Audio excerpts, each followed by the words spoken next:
ನಮಗೆ ನಾಳೆ ದಿನ ಹೆಚ್ಚು ಕಮ್ಮಿ ಆದ್ರೆ ನೀವು ನೋಡ್ತೀರಾ? ಇವತ್ತು ನಿಮ್ಗೊಂದು ಚಾಲೆಂಜ್ ಆಗ್ತಾ ಇದ್ದೀನಿ.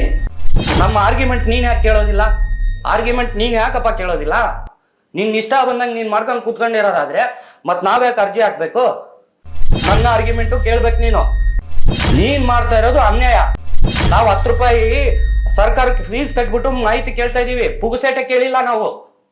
ದಾಖಲೆಗಳನ್ನ ಇನ್ಲೀಗಲ್ ಆಗಿ ದೃಢೀಕರಣ ಮಾಡಿಕೊಟ್ಟಿರೋದು ನಾಳೆ ನಿಮ್ ಮುಂದ್ಗಡೆನೆ ಪ್ರೂವ್ ಮಾಡಕ್ ರೆಡಿ ಇದೀನಿ. ನೀವು ಜೈಲಿಗೆ ಕಳ್ಸಕ್ ರೆಡಿ ಇದೀರ ಅಧಿಕಾರಿನ? ನಾನು ನಿಮಗೆ ಚಾಲೆಂಜ್ ಮಾಡ್ತೀನಿ, ಓಪನ್ ಚಾಲೆಂಜು. ನೀನು ಮುಖ್ಯ ಆಯುಕ್ತನಾಗಿ ಇರಕ್ಕೆ ನಿನಗೆ ಇದೇ ಇಲ್ಲ, ಅರ್ಹತೆನೇ ಇಲ್ಲ.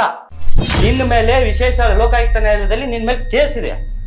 ಫಸ್ಟ್ ಆಫ್ ಆಲ್ ನಿನ್ ಬುಡನೇ ಸರಿ ಇಲ್ಲ. ನೀನ್ ಇಲ್ಲಿ ಬಂದು ಏನ್ ಕೇಸ್ ನಡೆಸ್ತೀಯ? ನೀನ್ ಕೇಸ್ ನಡೆಸಕ್ ಬರೋದು ಇಲ್ಲ, ನಿನಗೆ ಆಗೋದು ಇಲ್ಲ.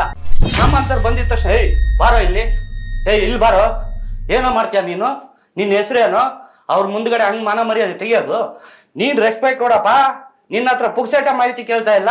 ಒಂದ್ ಅರ್ಜಿಗೆ 10 ರೂಪಾಯಿ ದುಡ್ಡು ಕಟ್ಟಿದೀವಿ, ಫೀಸ್ ಕಟ್ತಾ ಇದೀವಿ. ಬೇರೆ ನ್ಯಾಯಾಲಯಕ್ಕೆ ಹೋದ್ರೆ ಎಲ್ಲರಿಗೂ ಒಂದು ಅವಕಾಶ ಕೊಡುತ್ತೆ ನ್ಯಾಯಾಲಯ. ನೀನ್ ಮಾತ್ರ ಯಾಕೆ ಕೊಡಲ್ಲ? ನಿಂದೇನ್ ಸ್ಪೆಷಲ್ ನ್ಯಾಯಾಲಯನಾ? ನಮಸ್ಕಾರ, ನನ್ನ ಹೆಸರು ಶೇಖರ್ ಅಂತ. ಮಾನವ ಹಕ್ಕುಗಳ ರಕ್ಷಣೆ ಹಾಗೂ ಭ್ರಷ್ಟಾಚಾರ ನಿರ್ಮೂಲನೆ ಕೋರ್ ಕಮಿಟಿ ಸದಸ್ಯ ನಾನು. ವಿಷಯ ಇವತ್ತಿನ ದಿನ ಏನಂದರೆ, ಕರ್ನಾಟಕ ಮಾಹಿತಿ ಆಯೋಗದಲ್ಲಿ ದಿನಾಂಕ 28/11/2024 ನನಗೆ ಸಾಕಷ್ಟು ನೋಟಿಸ್ಗಳನ್ನು ನೀಡಲಾಗಿದ್ದು, ನಾನು ಆಯೋಗಕ್ಕೆ ಖುದ್ದು ಹಾಜರಾಗಿರುತ್ತೇನೆ. ಅವತ್ತಿನ ದಿನ ಹೋಗಿದ್ದ ದಿನ ವಿಚಾರಣೆ ಆಯಿತು. ವಿಚಾರಣೆ ಆಗೋ ಟೈಮಲ್ಲಿ ನನ್ನನ್ನು ಕರೆದು, ಏಯ್ ಯಾರಪ್ಪ ನೀನು, ಏನು ಮಾಡ್ತೀಯ ನೀನು, ಈ ರೀತಿ ಪ್ರಶ್ನೆ ಮಾಡ್ತಾರೆ.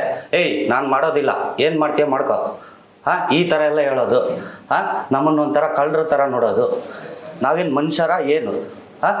ನಿಮಗೆ ಇಷ್ಟ ಬಂದಂಗೆ ಆದೇಶಗಳು ಮಾಡಿಕೊಂಡು, ಕಾನೂನು ಬಾಹಿರವಾದ ಆದೇಶಗಳು ಮಾಡಿಕೊಂಡು, ಹಂಗಾದ್ರೆ ಸಂವಿಧಾನ ಯಾಕೆ, ಹಂಗಾದ್ರೆ ಲಾ ಯಾಕೆ? ನೀವು ನಮ್ಮನ್ನು ಎದುರಿಸ್ತಾ ಇದ್ದೀರೋ ಇಲ್ಲ ಭ್ರಷ್ಟ ಅಧಿಕಾರಿಗಳಿಗೆ ಸಪೋರ್ಟ್ ಮಾಡ್ತಾ ಇದ್ದೀರೋ ಅಂತ ನಮಗೆ ಅರ್ಥ ಆಗ್ತಾ ಇಲ್ಲ. ಇನ್ನೊಂದು ವಿಚಾರ, ಮುಖ್ಯ ವಿಚಾರ ಏನಪ್ಪ ಅಂದರೆ, ನಾವಲ್ಲಿ ಬರೋಂಗೇ ಇಲ್ಲ. ನಾವಲ್ಲಿ ಹೋದ್ರೆ ನಮ್ಮನ್ನು ಅಸಹ್ಯವಾಗಿ ನೋಡ್ತಾರೆ ಎಲ್ಲರೂ. ಯಾಕಂದ್ರೆ ಅಲ್ಲಿ ನ್ಯಾಯ ಸಿಗಲ್ಲ ಅಂತ ಆಲ್ರೆಡಿ ಫಿಕ್ಸ್ ಆಗೋಗಿದೆ.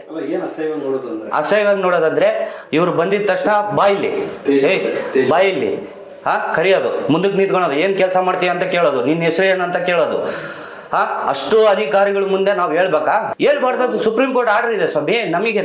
ಯಾಕಂದ್ರೆ ನಮ್ಮ ಹೆಸರು ಬಹಿರಂಗ ಆಗಬಾರ್ದು, ನಮ್ಮ ಅಡ್ರೆಸ್ ಬಹಿರಂಗ ಆಗಬಾರ್ದು. ನಮಗೆ ನಾಳೆ ದಿನ ಹೆಚ್ಚು ಕಮ್ಮಿ ಆದ್ರೆ ನೀವು ನೋಡ್ತೀರಾ? ನೀವು ಬರ್ತೀರಾ? ನೀವು ಇವತ್ತು ನಿಮಗೊಂದು ಚಾಲೆಂಜ್ ಆಗ್ತಾ ಇದ್ದೀನಿ. ಏನ್ ಚಾಲೆಂಜ್ ಅಂತ ಕೇಳ್ರಿ, ಹೇಳ್ತೀನಿ. ಸುಳ್ಳು ಆ ಕೋರ್ಟ್ ಆರ್ಡರ್ಗಳನ್ನ ಎಡಿಟ್ ಮಾಡಿ ಸೀಲ್ ಹೊಡೆದು ಮಾಹಿತಿ ಹಕ್ಕಲ್ಲಿ ನನಗೆ ಕಳಿಸಿದ್ದಾರೆ. ಆ ಇಲಾಖೆ ಮೇಲೆ ತಾವು ಪೂರಾ ಸಸ್ಪೆಂಡ್ ಮಾಡಿ ಕೆಲಸದಿಂದ ವಜಾ ಮಾಡ್ತೀರಾ? ನಾಳೆ ನಿಮ್ಮ ಇರೋ ಚೇಂಬರ್ಗೆ ತಗೊಂಬಂದು ಕೊಡ್ತೀನಿ, ನಾನು ಪ್ರೂವ್ ಮಾಡ್ತೀನಿ. ನಾನು ಇದ್ರ ವಿಚಾರವಾಗಿ ಮಾನ್ಯ ಉಪಲೋಕಾಯುಕ್ತ ಅವರು ಪ್ರಿಲಿಮಿನರಿ ಆರ್ಡರ್ ಕೂಡ ಮಾಡಿದ್ದಾರೆ. ಇದ್ರ ಬಗ್ಗೆ ತನಿಖೆ ಕೂಡ ನಡೀತಾ ಇದೆ.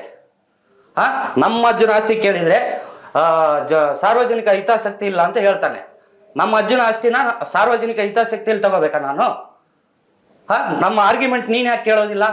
ಆರ್ಗ್ಯುಮೆಂಟ್ ನೀನ್ ಯಾಕಪ್ಪ ಕೇಳೋದಿಲ್ಲ? ನಿನ್ ಇಷ್ಟ ಬಂದಂಗೆ ನೀನ್ ಮಾಡ್ಕೊಂಡು ಕೂತ್ಕೊಂಡಿರೋದಾದ್ರೆ ಮತ್ ನಾವ್ಯಾಕೆ ಅರ್ಜಿ ಹಾಕ್ಬೇಕು? ನಿನಗೆ ಯಾಕೆ ಏನಕ್ಕೋಸ್ಕರ ನಿನಗೆ ಆ ಜಾಬ್ ಕೊಟ್ಟಿರೋದು? ನಿನಗೆ ಏನಕ್ಕೋಸ್ಕರಪ್ಪ ಜಾಬ್ ಕೊಟ್ಟಿರೋದು? ಸತ್ಯತನ ಕೂಲಂಕುಷವಾಗಿ ಪರಿಶೀಲನೆ ಮಾಡಕ್ಕೆ ನಿನಗೆ ಜಾಬ್ ಕೊಟ್ಟಿರೋದು. ಅದನ್ನೆಲ್ಲ ಬಿಟ್ಬಿಟ್ಟು ಅವ್ರ ಅಧಿಕಾರಿಗಳು ಬಂದ್ಬಿಡ್ತಾರಲ್ಲ, ಈಗ ನಿಂತ್ಕೊಂಡ್ಬಿಡ್ತಾರೆ. ನಾವು ಒಬ್ಬೊಬ್ರೆ ಸಿಂಗಲ್ ಆಗಿ ಬರ್ತೀವಿ. ಬಂದಿದ ತಕ್ಷಣ ಹಂಗೆ ಹ್ಞೂ ಅಂತ ಹಂಗೆ ಮಾಡ್ಬಿಡೋದು, ಹಂಗೆ ಎದುರಿಗೆ. ಆಮೇಲೆ ಇಲ್ಲ ಡಿಸ್ಪೋಸ್ ಹೋಗಿ ಮಾಡಲ್ಲ ಅಂತ ಹೇಳ್ಬಿಟ್ಟು ವಾಪಸ್ ಕಳಿಸೋದು. ಮತ್ ನನ್ನ ಆರ್ಗ್ಯುಮೆಂಟ್ ಯಾಕೆ ಕೇಳಲ್ಲ ನೀನು? ಕೋರ್ಟ್ ಅಂದ್ರೆ ಎಲ್ಲರಿಗೂ ನ್ಯಾಯ ಸಿಗ್ಬೇಕು. ನನ್ನ ಆರ್ಗ್ಯುಮೆಂಟು ಕೇಳ್ಬೇಕು ನೀನು. ನಾನ್ ಕೊಡೋ ದಾಖಲೆನು ತಗೋಬೇಕು ನೀನು. ನನ್ನ ಆರ್ಗ್ಯುಮೆಂಟ್ ಯಾಕೆ ಕೇಳೋದಿಲ್ಲ ನೀನು? ಆ ಭ್ರಷ್ಟ ಅಧಿಕಾರಿಗಳನ್ನ ಇಟ್ಕೊಂಡ್ಬಿಟ್ಟು ಅವರು ದೃಢೀಕರಣ, ಕಾನೂನು ಬಾಹಿರವಾಗಿ ಸೃಷ್ಟಿ ಮಾಡಿರೋ ದಾಖಲೆಗಳನ್ನ ದೃಢೀಕರಣ ಮಾಡಿ, ಆ ದೃಢೀಕರಣ ಮಾಡಿರೋ ನಕಲುಗಳನ್ನ ನನಗೆ ಕೊಟ್ಟಿದ್ದಾರೆ. ಅದಕ್ಕೆ ನೀನ್ ಸಪೋರ್ಟ್ ಮಾಡ್ತಾ ಇದೀಯಾ? ನಾನು ಪ್ರೂವ್ ಮಾಡಕ್ಕೆ ರೆಡಿ ಇದ್ದೀನಿ. ನೀನ್ ರೆಡಿ ಇದೆಯಾ? ಪ್ರೂವ್ ಮಾಡಿದ್ರೆ ನೀನ್ ಅವ್ರನ್ನ ಜೈಲಿಗೆ ಹಾಕ್ತೀಯಾ? ನಾನ್ ತಪ್ಪು ಮಾಡಿದ್ರೆ ನಾನು ಜೈಲಿಗೆ ಹೋಗಕ್ಕೆ ರೆಡಿ ಇದ್ದೀನಿ. ನೀನ್ ಮಾಡ್ತಾ ಇರೋದು ಅನ್ಯಾಯ. ನೀನ್ ನ್ಯಾಯಾಧೀಶನ್ ತರ ನಡ್ಕೋಬೇಕಪ್ಪ ನೀನ್ ಬಂದ್ಬಿಟ್ಟು ನಮ್ಮಂತ ಅಮಾಯಕರ ಮೇಲೆ 1,000 ರೂಪಾಯಿ ದಂಡ ಹಾಕ್ತೀಯಾ? ಹಂಗಾದ್ರೆ ಇನ್ನೊಂದ್ ಸ್ವಲ್ಪ ಚೆನ್ನಾಗಿ ದುಡ್ಡು ಮಾಡಕ್ ಬಿಡ್ತಾ ಇದೀಯೇನೋ ಅವ್ರನ್ನ. ಇನ್ನ ಎಷ್ಟು ಕಾರು, ಬಂಗ್ಲೆ, ದುಡ್ಡು ಅವನ್ನೆಲ್ಲ ಮಾಡಕ್ ಬಿಡ್ತಾ ಇದೀಯ ಅವ್ರನ್ನ. ಮತ್ ನಾವು ಮನುಷ್ಯರಲ್ವ?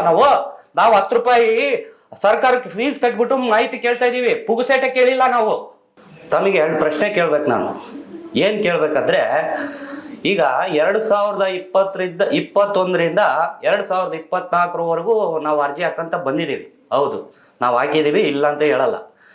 ಆದ್ರೆ ನಾವು ಯಾಕೆ ಹಾಕಿದೀವಿ, ಯಾವ ವಿಚಾರಕ್ಕೋಸ್ಕರ ಹಾಕಿದೀವಿ ಅನ್ನೋದನ್ನ ತಾವು ಪರಿಶೀಲನೆ ಮಾಡಿದೀರಾ? ಇಲ್ಲ. ನಮಗೆ ಏನ್ ಅನ್ಯಾಯ ನಡೆದೈತೆ ಅಂತ ನೋಡಿದೀರಾ? ಇಲ್ಲ. ನಮಗೆ ಹೋಗ್ಲಿ ಕೋರ್ಟಲ್ಲಿ ನಮ್ಮನ್ನು ಅಲೋ ಮಾಡಿ ನಮ್ಮನ್ನ ಆರ್ಗ್ಯುಮೆಂಟ್ ಮಾಡಕ್ ನಮಗೆ ಅವಕಾಶ ಕೊಟ್ಟಿದ್ದೀರಾ?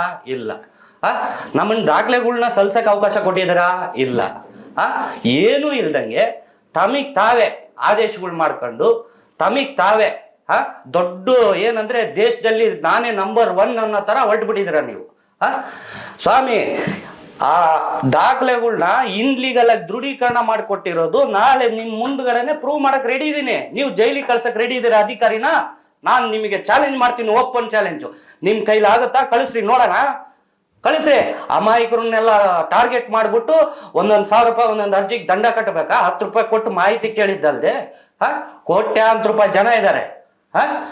ಕೋಟ್ಯಾಂತರ ಜನ ಇದ್ದಾರೆ. ಅವರೆಲ್ಲ ನಿಮಗೆ ದುಡ್ಡು ಕಟ್ಬೇಕಾ ನಾವು? ಅವರೆಲ್ಲ ದುಡ್ಡು ಕಟ್ಬೇಕೇನ್ರಿ? ಇವತ್ತಿಂದ ಸ್ಟಾರ್ಟ್ ಮಾಡ್ಕೊಂಡು ಇವಾಗ ನಿಧಾನಕ್ಕೆ ಹಂಗೆ ಹೋಗ್ತಾ ಇದೆ ಬಸ್. ಇವತ್ತು ನಮಗೆ 4 ಜನ, ನಾಳೆ 7 ಜನ, ಇದಾದ್ಮೇಲೆ 20 ಜನ, ಅದಾದ್ಮೇಲೆ 50 ಜನ, ಹಿಂಗೆ ಮಾಡ್ಕೊಂತ ಹೊರಟು ಬಿಡು. ಯಾವನು ಬರೋದೇ ಬೇಡ ನಾವಲ್ಲಿ. ನೀನೇ ಇಟ್ಕೊಂಡು ನೀನೇ ನಡ್ಸ್ಕೊಂಡ್ಬಿಡು ಮಾಹಿತಿ ಆಯೋಗನ. ನೀನೇ ಕೇಸ್ ಹಾಕೊಂಡ್ಬಿಡು, ಸರಿನಾ? ಮತ್ ನೀನ್ ಮಾಡಿರೋದು ಹಂಗೆ ಮಾಡಿರೋದು ಈಗ. ಯಾಕಂದ್ರೆ ಜನಗಳು ಬರಬಾರ್ದಂತಾನೆ ಮಾಡಿರೋದು. ನೀನು ಮುಖ್ಯ ಆಯುಕ್ತನಾಗಿ ಇರಕ್ಕೆ ನಿನಗೆ ಇದೇ ಇಲ್ಲ, ಅರ್ಹತೆನೇ ಇಲ್ಲ. ಯಾಕಂತ ಕೇಳ್ರಿ, ಹೇಳ್ತೀನಿ. ನಿನ್ನ ಮೇಲೆ ವಿಶೇಷ ಲೋಕಾಯುಕ್ತ ನ್ಯಾಯಾಲಯದಲ್ಲಿ ನಿನ್ ಮೇಲೆ ಕೇಸ್ ಇದೆ, ಮೈಸೂರು ನ್ಯಾಯಾಲಯದಲ್ಲಿ ನಿನ್ ಮೇಲೆ ಕೇಸ್ ಇದೆ. ಹೆಂಗಂದ್ರೆ ನಿನ್ ಮೇಲೆ ಕೇಸ್ ಇದೆ ಅನ್ನೋದಕ್ಕೆ ನಮ್ಮ ಹತ್ರ ಆಧಾರನೂ ಇದೆ. ನಿನ್ ಮೇಲೆ ಈಗಲೂ ಕೇಸ್ ನಡೀತಾ ಇದೆ. ನಿನ್ನನ್ನು ಕರ್ಕೊಂಬಂದು ರಾಜ್ಯ ಸರ್ಕಾರ ಕಮಿಷನರ್ ಆಗಿ ನೇಮಕಾತಿ ಮಾಡೈತೆ. ಫಸ್ಟ್ ಆಫ್ ಆಲ್ ನಿನ್ ಬುಡನೇ ಸರಿ ಇಲ್ಲ. ನೀನ್ ಇಲ್ಲಿ ಬಂದು ಏನ್ ಕೇಸ್ ನಡೆಸ್ತೀಯ ನೀನು?